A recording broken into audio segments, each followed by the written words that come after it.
about your entrepreneurial journey, how it started in year 1992 and what is it now? I think my entrepreneurship was started way back when I was in school itself. Because in school I started working with my brother because my brother left the school after 12th. He didn't go for further studies. And he started selling pens on cycle. And when I was in 10th class, I started working with him. I used to go with him and used to see how pens are sold, and I was selling the pens at that time with him. There onwards I started thinking that I'll be an entrepreneur. I think the thought came from that I should be an entrepreneur. And then I went to college.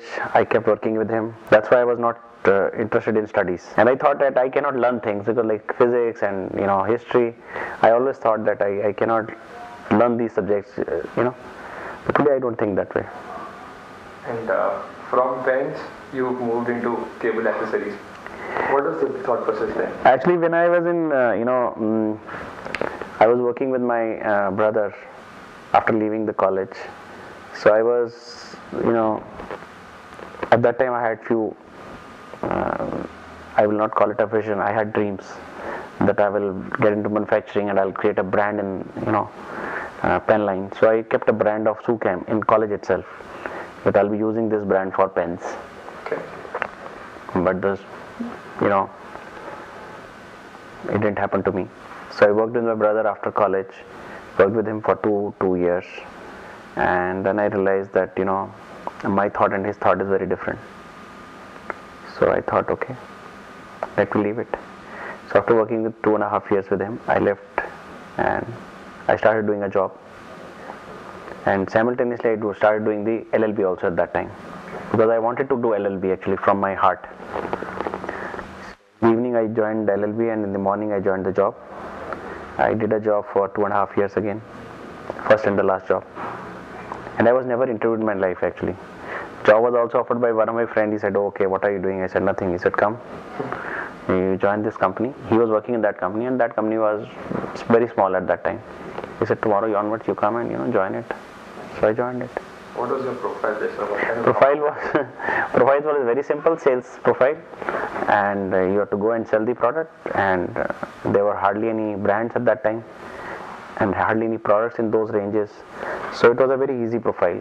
I mean, it was very easy to sell those products, what was there. And it was a monopoly business. Okay. The cable TV parts they were making, it was a monopoly business. There were only 2-3 companies. So it was not tough to sell. It was very easy to sell. What was the product? Product was cable TV products. They used to manufacture all the cable TV products like tap-off splitter amplifiers, modulators, dishes. Okay. And our job was to sell. So it was a very easy job. And then looking at the opportunity, you started manufacturing those products?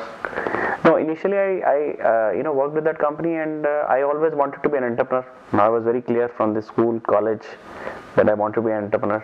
So it was a very short gap. So I worked with that company for two years, a little above 2 years.